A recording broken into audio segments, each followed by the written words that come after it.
नमस्कार। मैं श्रीमती कविता राय, राजकीय वरिष्ठ उपाध्याय संस्कृत विद्यालय मापुरा जयपुर में विज्ञान के प्राध्यापक के रूप में कार्यरत हूँ। आइए आज हम कक्षा 11 के सामान्य विज्ञान के अध्याय 14 जीवाणु के बारे में अध्ययन करेंगे। जीवाणु एक कोशिकीय एवं प्रोकैरियोटिक सूक्ष्म जीव होते हैं। हम पहले भी पढ़ चुके हैं कि दो प्रकार के कोशिकाएं होती हैं, प्रोकैरियोटिक कोशिका और यूकैरियोटिक कोशिका। तो जीवाणु जो हैं उनका पूरा शरीर सिर्फ एक ही कोशिका का बना होता है, अतः ये एक कोशिकीय होते हैं और प्रोकैरियोटिक सूक्ष्मजीव होते हैं। सर्वप्रथम एंटोन वॉन ल्यूवेनहॉक ने सन 1676 में इनकी खोज की थी और इसीलिए इन्हें जीवाणु विज्ञान का जनक भी कहा जाता है। जीवाणु जो है वो सर्वव्यापी होते हैं, हर जगह पाए जाते हैं, भूमि में, मृदा में, वायु में, जल में, भोजन में आदि सभी जगह पर मिलते हैं। जीवाणु जो है वो हमारे शरीर के लिए लाभप्रद भी होते हैं और नुकसानदायक भी होते हैं। जीवाणु वर्षा जल, आसुत जल, कुएं के गहरे पानी, ज्वालामुखी की राख इत्यादि में नहीं पाए जाते हैं।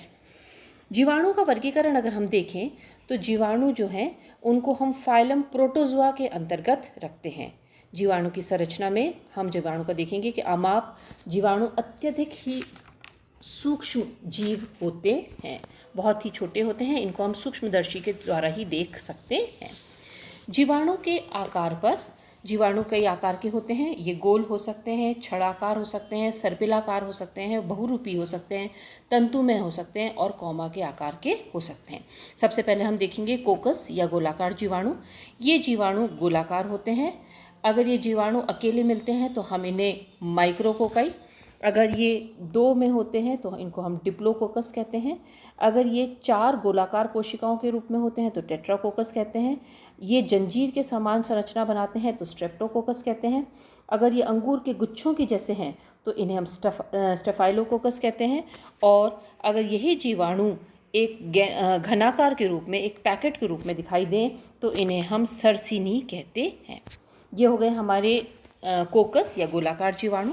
इसके पश्चात हम आते हैं एकल दंडाणु पर, बैसिलस या छड़ाकार जीवाणुओं पर।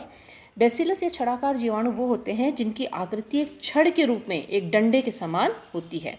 इन्हें भी हम आगे वर्गीकृत कर सकते हैं।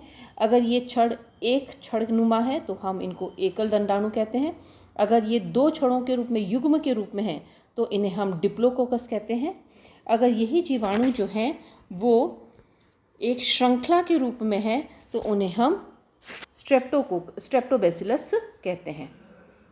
अगर ये वापस पुनः मैं रिपीट करूंगी, अगर ये एक छड़ में है तो एकल दंडाणु, 2 छड़ में है तो डिप्लोबैसिलस, और अगर ये एक श्रृंखला के रूप में है तो इनको हम स्ट्रेप्टोबैसिलस कहते हैं। तीसरे प्रकार के आकार होते हैं सर्पिलाकार। सर्पिलाकार जीवाणु वे जीवाणु हैं जो कुंडलित होते हैं या सर्पिलाकार होते हैं। चौथे प्रकार के हैं जिन्हें हम विब्रियो या कॉमा, अंग्रेजी में जो कॉमा होता है उसकी आकृति के अगर जीवाणु है तो उन्हें विब्रियो या कॉमा कहते हैं। ये जीवाणु छोटी, घुमावदार या कॉमा की आकृति के होते हैं। पांचवी प्रकार है तंतु में, जो एक लंबी श्रृंखला के रूप में होते हैं, तंतु के समान लंबी श्रृंखला के रूप में होते हैं। छठे प्रकार के हैं बहुरूपी। ये जीवाणु जो हैं जैसे ही वातावरण में कोई परिवर्तन होता है तो ये जीवाणु अपनी आकार व आकृति में अस्थायी परिवर्तन करने की क्षमता रखते हैं, इसीलिए हम इनको बहुरूपी कहते हैं। ये आप चित्र में देख रहे हैं माइक्रोकोकस, डिप्लोकोकस, जो कि उसमें है 2 गोलाकार में, 2 गोले के रूप में है, 2 युग्म के रूप में, उनको हम डिप्लोकोकस कहते हैं। Staphylococcus, Streptococcus, bacillus, Carini bacteria, ये अलग अलग आप देख सकते हैं यहाँ पे चित्र में दर्शाए गए हैं। कुंडलित, सिफिलिस। अब हम आते हैं जीवाणु कोशिका की संरचना पे। जीवाणु कोशिका की संरचना, जैसे मैंने आपको पहले भी बताया कि ये प्रोकैरियोटिक कोशिका होती है, अतः ये सरल एवं आद्य लक्षण जो है वो प्रदर्शित करते हैं। बहुत पुराने प्रोकैरियोटिक कोशिका जो है, जिन्हें हम शुरुआती कोशिका के रूप में भी कहते हैं, इन कोशिकाओं के अंदर निम्नलिखित संरचनाएं जो है वो दिखाई देती हैं। सबसे पहली बात यह है कि बैक्टीरिया या जीवाणु जो है उसकी कोशिका भित्ति, उसके ऊपर एक कोशिका भित्ति जो है वो पाई जाती है। अधिकांश जीवाणु में कोशिका भित्ति के ऊपर एक जेली के समान संरचना पाई जाती है, जिसे कि हम स्लाइम स्तर भी कहते हैं। इसे ही हम कैप्सूल भी कहते हैं। आप यही चीज़ चित्र में भी देख सकते हैं ये देखिए, ये यहाँ पर कोशिका भित्ति है। कोशिका भित्ति के साथ में यहाँ पर इसके अंदर एक स्लाइम स्तर भी पाया जाता है, जिसे कि श्लेष्मी आवरण हम कहते हैं। एक श्लेष्मा के समान कोशिका भित्ति के अंदर संरचना पाई जाती है। इसे ही हम कैप्सूल भी कहते हैं। ये देखें आप, कैप्सूल इसके अंदर लिखा हुआ है। इसके अंदर हम कैप्सूल जो है वो भी पाई जाती है। जीव द्रव्य यह जो है वो कोशिका झिल्ली के द्वारा ढका हुआ रहता है। जीवाणु कोशिका में सुविकसित केंद्रक का अभाव होता है, क्योंकि ये प्रोकैरियोटिक कोशिका है। हम जानते हैं, हमने पहले कोशिका विभाजन में पढ़ा है कि कोशिका की संरचना में पढ़ा है कि जिनके अंदर सुविकसित केंद्रक नहीं पाया जाता वो प्रोकैरियोटिक कोशिका होती है। इसलिए जीवाणु के अंदर भी केंद्रक का, सुविकसित केंद्रक का अभाव होता है, और जितना भी केंद्रीय पदार्थ होता है, जो भी उसका आनुवंशिक पदार्थ होता है, वो कोशिका द्रव्य के अंदर बिखरा हुआ या विस्तृत पड़ा हुआ रहता है। कोशिका द्रव्य में रिक्तिकाएं पाई जाती है, राइबोसोम पाए जाते हैं, लवकों, माइटोकॉन्ड्रिया व अन्य झिल्ली युक्त कोशिकांगों का अभाव होता है। क्योंकि ये प्रोकैरियोटिक कोशिका है, इसलिए इसके अंदर लवक और माइटोकॉन्ड्रिया आदि कोशिकांग नहीं पाए जाते हैं। अब हम आएंगे कि जितने भी चल जीवाणु हैं, उन सभी जीवाणुओं के अंदर कशाभिकाएं पाई जाती हैं। इन कशाभिकाओं की संख्या और स्थिति के आधार पर ये अलग अलग प्रकार के होते हैं। अकशाभिक वो जीवाणु जिनमें कशाभिक नहीं पाए जाते। एक कशाभिक जिनमें एक कशाभिक पाई जाती है। सिफ्लोट्राइकस जिसके एक सिरे पर एक से अधिक कशाभिका पाई जाती है। उभय कशाभिक जिसके दोनों सिरों पर एक एक कशाभिक पाई जाती है। उसके बाद हम देखते हैं पांचवी प्रकार है परिकशाभि। इस जीवाणु में कोशिका के चारों ओर कशाभिकाएं पाई जाती हैं। गुच्छ कशाभिक वो होते हैं जिनके दोनों सिरों पर कशाभिकाओं की संख्या एक से अधिक होती है। अब हम पढ़ेंगे जीवाणु के अंदर पोषण। जीवाणु में पोषण जो है वो स्वपोषी और परपोषी दोनों ही प्रकार का पाया जाता है। सबसे पहले हम पढ़ेंगे स्वपोषी जीवाणु। स्वपोषी जैसे कि नाम से विदित है, जो अपना भोजन स्वयं बना सकते हैं। स्वपोषी जीवाणु मुख्यतः दो प्रकार के होते हैं, प्रकाश संश्लेषी जीवाणु और रसायन संश्लेषी जीवाणु। प्रकाश संश्लेषी जीवाणु वे जीवाणु होते हैं कुछ विशेष प्रकार की जातियों में एक विशेष प्रकार का बैक्टीरियो क्लोरोफिल पाया जाता है। ये बैक्टीरियो क्लोरोफिल जो है ये मदद करता है जीवाणुओं को अपना भोजन स्वयं बनाने में। प्रकाश संश्लेषण जब भी होता है, प्रकाश संश्लेषण में ये जीवाणु हरे पौधों की तरह ही कार्बन डाइऑक्साइड से कार्बोहाइड्रेट्स का निर्माण करते हैं। ये आप समीकरण देख रहे हैं नीचे, कार्बन डाइऑक्साइड, इसमें हाइड्रोजन सल्फाइड इसमें जुड़ती है प्रकाश की उपस्थिति में, ये कार्बोहाइड्रेट का निर्माण कर रहा है। इसके बाद हम आते हैं रसायन संश्लेषी। रसायन संश्लेषी जीवाणु जो होते हैं ये विभिन्न प्रकार की रासायनिक क्रियाओं से प्राप्त ऊर्जा का उपयोग करते हैं। क्यों? क्योंकि इनके अंदर पर्णहरित नहीं पाया जाता। हमने पहले भी पढ़ा है, इनके अंदर बैक्टीरिया के अंदर, जीवाणु के अंदर पर्णहरित का अभाव होता है। इसलिए भोजन निर्माण के लिए इनके अंदर रासायनिक ऊर्जा कहाँ से आएगी, ऊर्जा कहाँ से मिलेगी? तो विभिन्न प्रकार की रासायनिक क्रियाओं से ये ऊर्जा प्राप्त करते हैं। इनके जिस प्रकार से रासायनिक क्रिया करते हैं उसी के आधार पर इनके नाम दिए हुए हैं। गंधक जीवाणु, ये गंधक या गंधक यौगिकों को ऑक्सीकृत करके उनसे ऊर्जा प्राप्त करते हैं। लोह जीवाणु फेरस यौगिकों को फेरिक में परिवर्तित करके उससे ऊर्जा प्राप्त करते हैं। हाइड्रोजन जीवाणु, ये आणविक हाइड्रोजन को जल में बदल देते हैं और उससे ऊर्जा प्राप्त करते हैं। नाइट्रिकारी जीवाणु, ये जीवाणु जो है हम इसके बारे में पहले भी पढ़ चुके हैं। नाइट्रोसोमोनास, नाइट्रोबैक्टर, ये वो जीवाणु हैं जो नाइट्रोजन के यौगिकों से ऊर्जा प्राप्त करते हैं। अमोनिया को नाइट्रेट्स में ऑक्सीकृत करके जो जीवाणु ऊर्जा उत्पन्न करते हैं, जैसे नाइट्रोसोमोनास। पांचवें प्रकार के हैं कार्बन जीवाणु। ये कुछ जीवाणु कार्बन मोनोऑक्साइड को ऑक्सीकृत करके उससे अपनी ऊर्जा प्राप्त करते हैं। छठे प्रकार के हैं मीथेन जीवाणु। ये जीवाणु मीथेन को ऑक्सीकृत करके ऊर्जा उत्पन्न करते हैं। अब आते हैं हम दूसरे प्रकार के, जो कि हैं परपोषी जीवाणु।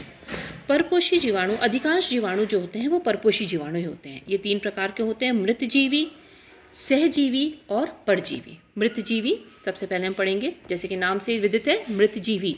ये जीवाणु मृत कार्बनिक पदार्थों पर अपना जीवन यापन करते हैं। यानी कि जैसे कोई भी जीव अगर मर जाता है तो मृत जीव को सड़ाने गलाने वाले ये जीवाणु होते हैं। दूसरे प्रकार है सहजीवी। ये जीवाणु दूसरे जंतु या पौधों के साथ रहते हैं, उन्हें नुकसान नहीं पहुंचाते और दोनों ही जीव एक दूसरे से अपना फ़ायदा उठाते हैं।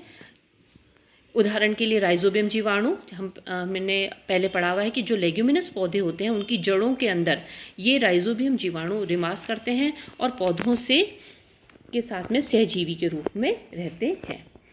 तीसरे प्रकार है परजीवी। ये जीवाणु पौधे या जंतुओं के शरीर पर या भीतर रहते हैं और उन्हीं से ही अपना भोजन प्राप्त करते हैं। ये जीवों के शरीर में रहकर तरह तरह की बीमारियां भी उत्पन्न करते हैं। हमारा अगला टॉपिक है जीवाणु में श्वसन। जीवाणुओं में श्वसन दो प्रकार का होता है, ऑक्सी श्वसन और अनऑक्सी श्वसन। ऑक्सी श्वसन, कुछ जीवाणु ऑक्सीजन का उपयोग करते हुए उस श्रेणी के जीवों की तरह श्वसन करते हैं, और अनऑक्सी श्वसन, कुछ जीवाणु ऑक्सीजन का उपयोग नहीं करते हुए श्वसन की क्रिया करते हैं। जिनमें ऑक्सीजन काम में आ रही है श्वसन में वो ऑक्सी श्वसन, और अगर ऑक्सीजन काम में नहीं आ रही है तो अनऑक्सी श्वसन। अब हम पढ़ेंगे जीवाणुओं में जनन के बारे में। जीवाणुओं में जनन 3 विधियों के द्वारा होता है, कायिक जनन, अलैंगिक जनन और तीसरा प्रकार है लैंगिक जनन। सबसे पहले हम पढ़ेंगे कायिक जनन। सबसे जो कायिक जनन जो है वो विभिन्न प्रकार से हो सकता है, द्विविखंडन द्वारा, मुकुलन द्वारा। सबसे पहले देखेंगे द्विविखंडन। द्विविखंडन के अंदर क्या होता है, जैसे कि नाम से विदित है, द्विविखंडन, द्वि यानी दो, विखंडत यानी टूट जाना। तो जब अनुकूल परिस्थितियां होती हैं तो एक कोशिका 2 बराबर पुत्री कोशिकाओं में बट जाती है, इसे कहते हैं हम द्विविखंडन। दूसरा है मुकुलन। मुकुलन के में क्या होता है, एक और एक अतिवृद्धि बन जाती है तथा कोशिका द्रव्य 2 असमान भागों में विभक्त हो जाता है। बनने वाली छोटी संतति कोशिकाएं कलिका या मुकुल कहलाती है, इसीलिए इस प्रकार के जनन को हम मुकुलन कहते हैं। अब आते हैं हम अलैंगिक जनन पे। अलैंगिक जनन जो है वो 2 प्रकार से हो सकता है, कोनिडिया के द्वारा या अंतः बीजाणु या एंडोस्पोर के द्वारा। कोनिडिया क्या होते हैं, जीवाणुओं में गोल या छड़ के आकार की कोनिडिया शाखाओं के सिरों पर, जो शाखाएं होती हैं उनके सिरों पर निर्मित होते हैं और परिपक्व होने पर के बाद में ये मुख्य शाखाओं से अलग हो जाते हैं। इस प्रकार से कोनिडिया का निर्माण होता है और जीवाणु जो है वो अलैंगिक प्रकार से जनन करता है। दूसरा अलैंगिक प्रकार का जनन है अंतः बीजाणु या एंडोस्पोर के द्वारा।